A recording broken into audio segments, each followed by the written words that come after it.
transition, nous allons passer à un autre dialogue, celui de la poésie et des arts plastiques, si j'en crois ce que j'appelle mon conducteur, puisque nous allons dialoguer autour de la poésie des arts plastiques.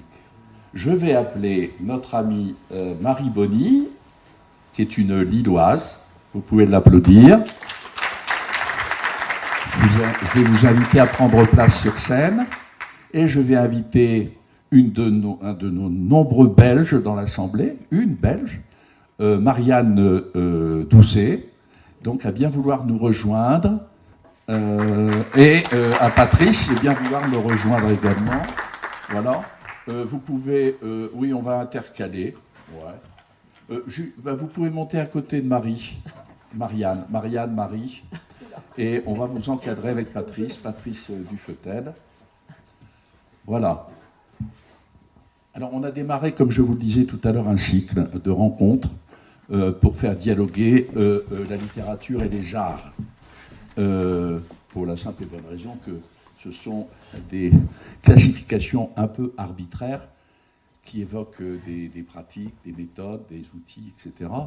Mais en réalité, nous voyons bien que de nombreux artistes pratiquent plusieurs disciplines artistiques et les font dialoguer ces pratiques.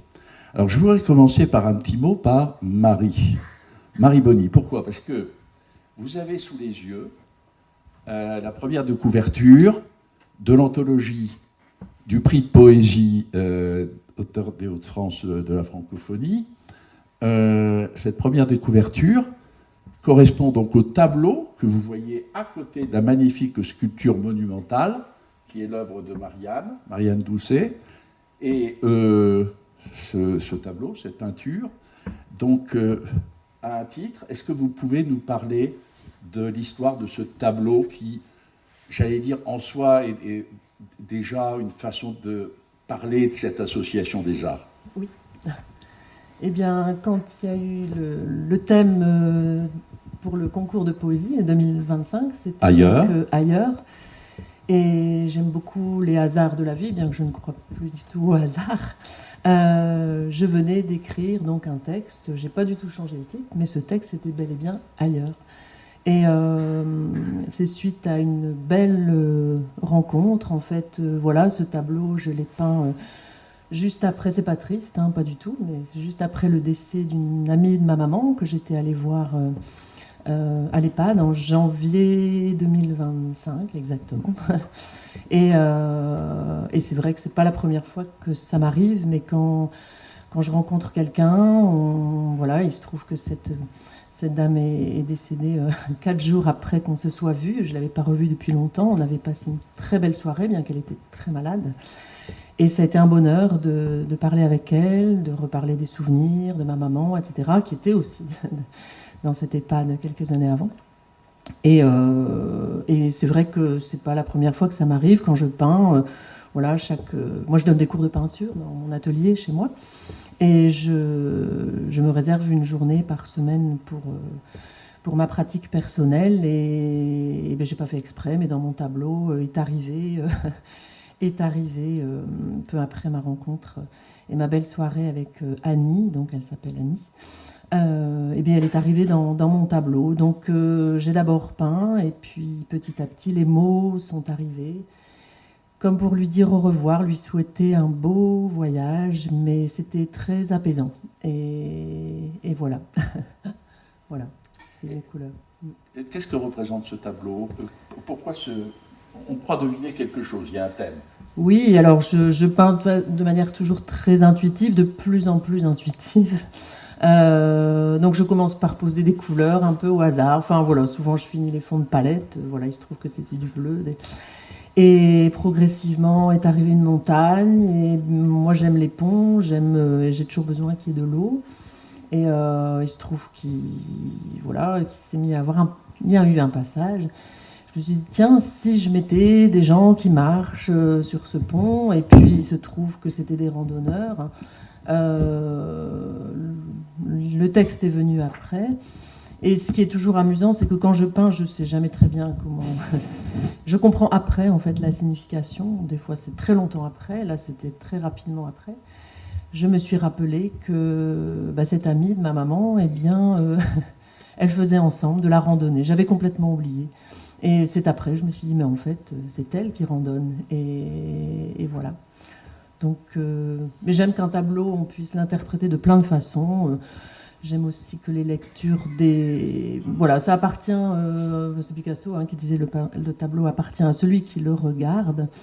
Et bien voilà, on peut y voir ce que l'on a envie d'y voir. Merci Marie d'avoir bien voulu accepter que nous le reproduisions en première de couverture, parce que ça donne une histoire à notre recueil. Parce que vous figurez dans le recueil, comme 50 autres auteurs qui ont participé, sélectionnés parmi 147, nous disions, de 12 pays, et donc que vous aurez bientôt dans les mains. Mais vous ne l'avez pas avant, parce que le recueil comprend le nom des 4 lauréats. Alors, je ne sais pas s'ils sont dans la salle, les lauréats.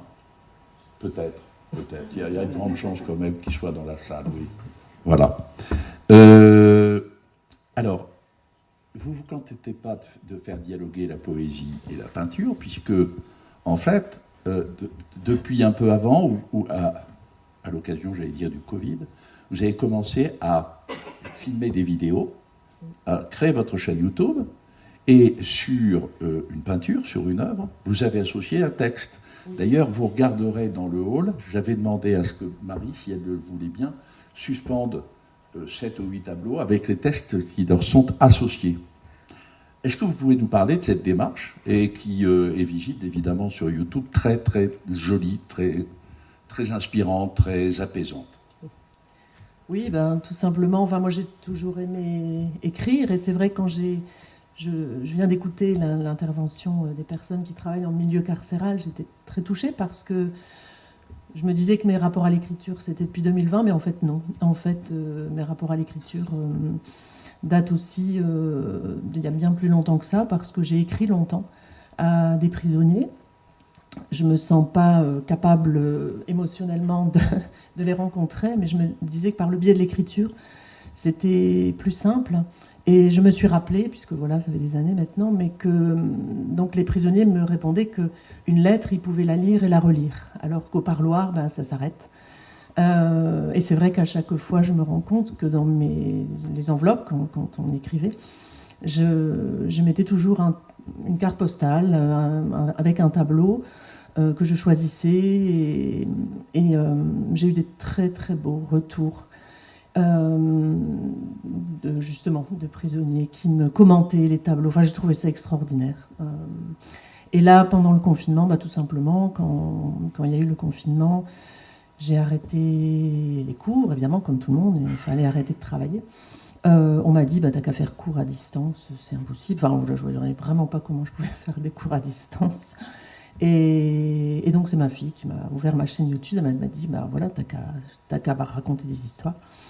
Et au départ, j'ai choisi un tableau, je prenais des tableaux. Enfin, le premier tableau qui m'est venu quand on a été confinés, que les rues étaient vides et tout d'un coup toute calme, c'est vraiment un tableau de Vermeer, une rue à la Delft, qui m'est venu.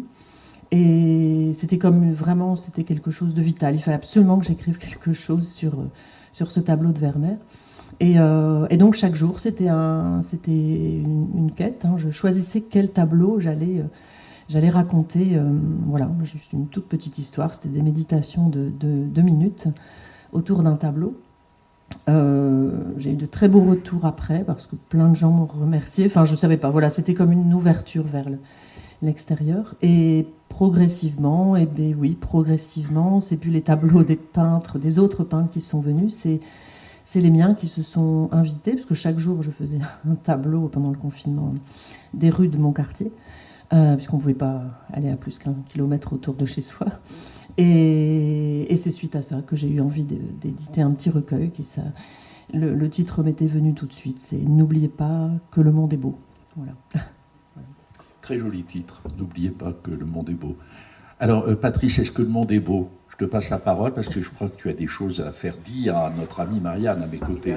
Que j'ai découverte cette semaine de manière un peu plus précise, même si je la connaissais déjà auparavant, ne serait-ce que par sa participation au concours de poésie. Et j'étais presque jaloux, puisque finalement je me suis dit, mais quand même, autant de cordes à son arc artistique, parce que Marianne est à la fois écrivain, poète, sculptrice, chanteuse, et j'en oublie. Et donc j'ai découvert peu à peu voilà, tout ce foisonnement artistique, littéraire, musical, allant même jusqu'à donner des spectacles-concerts avec l'accompagnement d'un piano et voilà les textes de Marianne. Alors, donc Marianne habite près de Verviers. Je pense que si vous vous rendez à Verviers, ce n'est pas mon cas, je ne l'ai pas encore fait, mais je brûle de le faire. Vous y découvrirez 2 magnifiques sculptures. Hein, voilà, vous en avez déjà une ici. On a la chance aujourd'hui de pouvoir découvrir celle-ci. Mais donc j'ai appris qu'à Verviers, nous avions une très très belle sculpture qui s'intitule La Grâce, avec un jet d'eau, et donc qui est magnifique réalisation de Marianne. Et puis un second site avec donc un marabout et une demoiselle curieuse. Voilà. Un marabout qui a été volé d'ailleurs. Hein.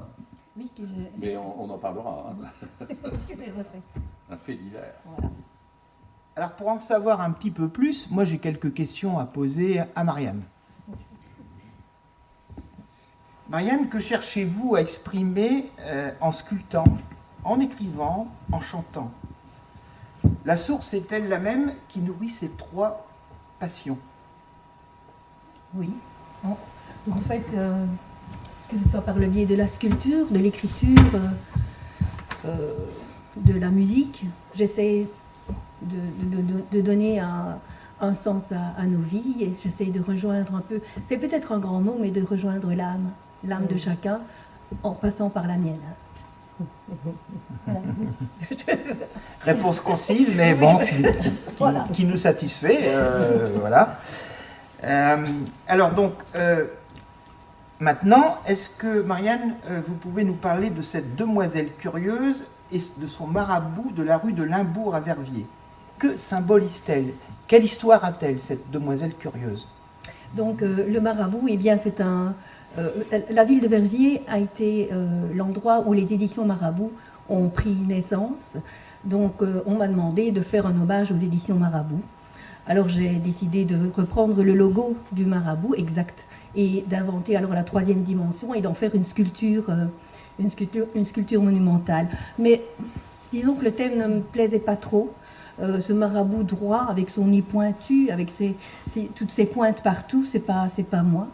Alors là, j'étais obligée quand même de respecter le marabout, mais je me suis dit, il faut apporter une touche poétique, justement, une touche féminine, parce que dans tous mes travaux, que ce soit en sculpture, en écriture, en musique, j'essaye toujours quand même de mettre la femme un peu en évidence, parce que les femmes ne sont pas encore les égales des hommes, et certainement pas dans des pays lointains, des pays où les femmes sont vraiment mises de côté. Donc là, j'ai toujours envie de parler de femmes. Donc j'ai fait les recherches, et les éditions Marabout ont bien sûr édité Bob Moran, hein, le grand Bob Moran.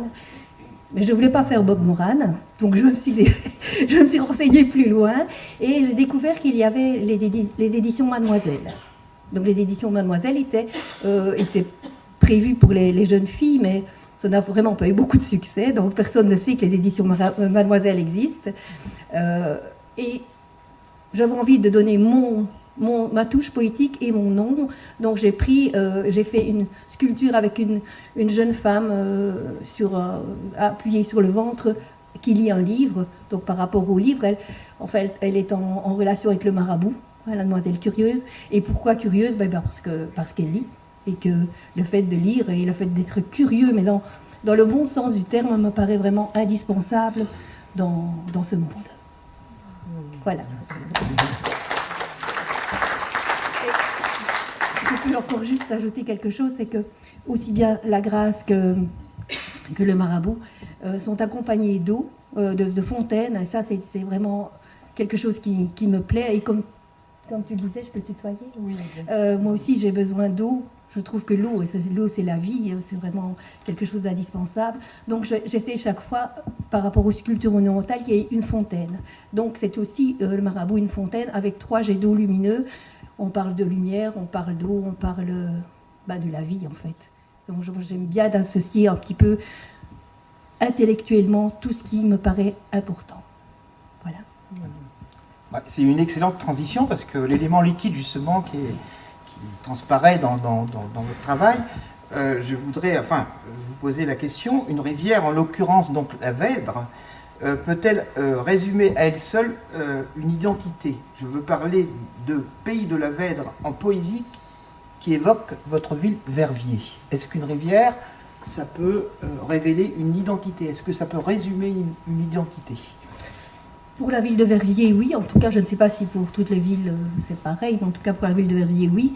Parce que la Vèdre était une rivière qui a vraiment fait que Verviers était une ville lainière en fait. Donc c'était l'eau était vraiment un atout important pour pouvoir développer cette ville lainière. Donc Verviers existe grâce à la Vèdre, enfin, comment dirons-nous, la magnificence de Verviers.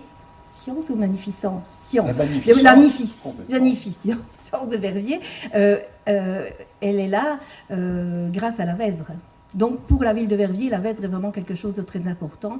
Donc j'ai écrit un livre qui s'intitule Pays de Vèdre en poésie, qui parle un petit peu de cette belle rivière qui a débordé malheureusement il y a quelques années et qui a fait alors des dégâts très très importants. Donc ça a été quelque chose de magnifique. La Vèdre, c'est quelque chose de terrible aussi. Voilà, les deux pendants comme la vie en fait. Et juste pour préciser, donc en fait vous travaillez à la fois la pierre et le bronze. Vous m'avez expliqué que vous aviez... Et la terre aussi surtout. Et la terre aussi. Voilà, donc et j'aime bien aussi l'idée que en sculpture comme en poésie, on enlève, on coupe, on taille, et c'est aussi un petit peu l'essence même de la poésie, c'est d'enlever, c'est de retirer, voilà, c'est d'aller à l'essentiel, d'aller à l'os. Donc j'aime bien aussi cette comparaison. Disons pour la pierre on casse, oui, on casse, on déconstruit, et en terre, en bronze, alors là on construit. Et c'est aussi fait partie de la façon de vivre. Il faut parfois déconstruire certaines choses pour en construire d'autres. Absolument. Voilà. Merci Marianne. Merci. Voilà, vous avez... Alors j'ai une question, j'ai envie de vous faire dialoguer ensemble. Vous venez de faire connaissance, ça qui est merveilleux. Oui. Et comme on est en confiance, on se dit des choses quand même qu'on ne dit pas au premier venu ici. C'est quand même la magie de Hauteurs des Hauts-de-France, c'est qu'on peut se confier en toute confiance et se dire des choses très intimes. Est-ce que vous devez découvrir l'activité de Marie Boni? Qu'est-ce que ça vous inspire? Et quelles questions auriez-vous envie de lui poser à Marie? Notamment par rapport à son tableau, par rapport au récit qu'elle en a fait. Oui. Qu'est-ce qui vous touche dans sa démarche? Peut-être le fait qu'elle soit... Moi, j'aime les hasards, j'aime que les choses viennent quand je sculpte.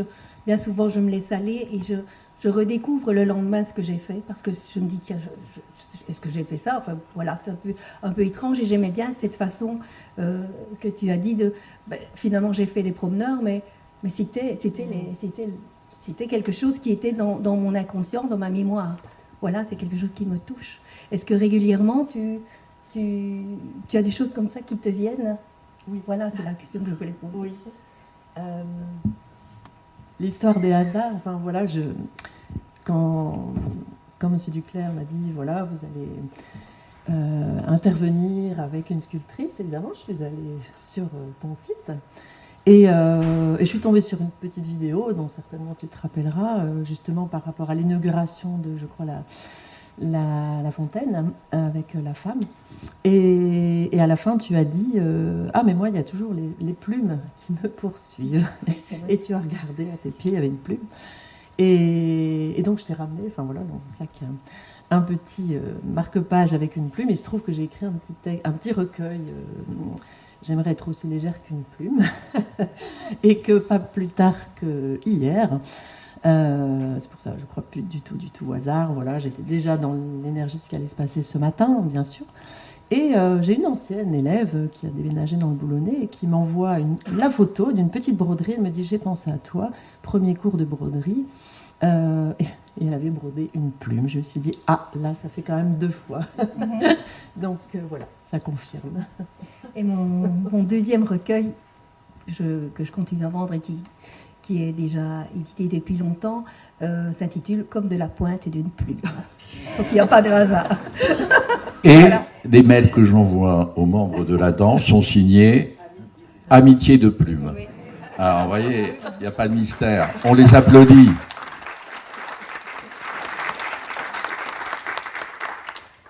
Je suis très touché par la facilité avec laquelle, finalement, vous parliez du pont, Marie. Mais en fait, on est des pontifex. On est des constructeurs de ponts. L'artiste a cette vertu, cette faculté de créer des ponts, de relier les hommes. Et en particulier, et de façon harmonieuse et pacifique. Car il est rare quand même que les artistes, sauf la bataille d'Hernani, se livrent des guerres et des combats. Je voudrais vous remercier d'avoir accepté de vous livrer, d'avoir ce premier dialogue entre poésie et art plastique, à la suite du dialogue de cet été avec Christian Vasselin et Patrice Dufetel sur musique et poésie. On va continuer cette démarche de faire dialoguer les arts et la littérature de façon générale. Une approche qui est finalement assez peu répandue. J'ai pu regarder ici et là. C'est un territoire vraiment à investir. Voilà, nous continuerons à le faire. Merci Marianne d'être venue de si loin, d'outre-Quiévrin, comme on dit. Je suis, moi, très sensible à cette association des auteurs belges. Je dis belge, oui. On appelait ça la Gaule Belgique. Alors nous sommes tous des Gaulois belges. Voilà. Merci beaucoup. Et merci Marie, qui, elle, vient de Moinoin, qui a son atelier dans le quartier d'Oisem. Oui. Voilà. Oisem, qui est plein de charme. Je vous invite à visiter, vous qui êtes belge, ce quartier très typique de l'île. Merci infiniment.